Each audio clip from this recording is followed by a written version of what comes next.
If you've had betrayal trauma and you're trying to figure out how to heal, I want to share with you some tips on how to do that and what you will need going forward to really overcome such a traumatic experience. First, you need to understand what has happened to you. When you experience betrayal, you are not just having a slight pain in your body. You're not just having slight emotional pain. You're having trauma. So what do I mean by that? Trauma is something that happens to us somatically, that puts us in a state of fight, flight, freeze, or fawn. It's like where we cannot access our thinking part of our brain, and we're literally pulled into the past in the present moment, but we're not aware that that is what's happening to us. You need to understand why this is so important with this, because there's going to be triggers that happen. There's going to be grief that happens, and all of it is valid and important to heal and face in order to overcome this particular type of trauma.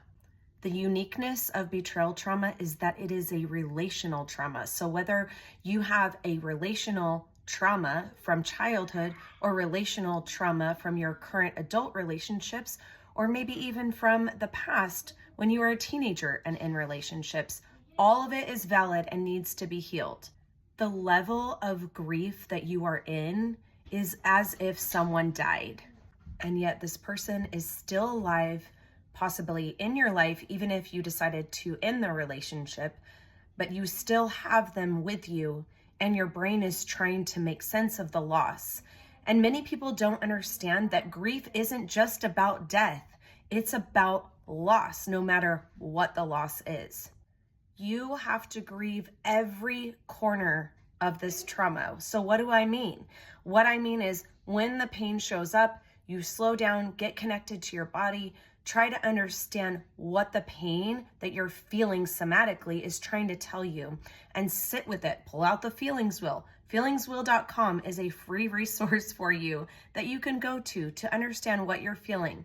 And when you start getting in touch with the disgust, the anger, the sadness, all of that needs to be processed in order to heal.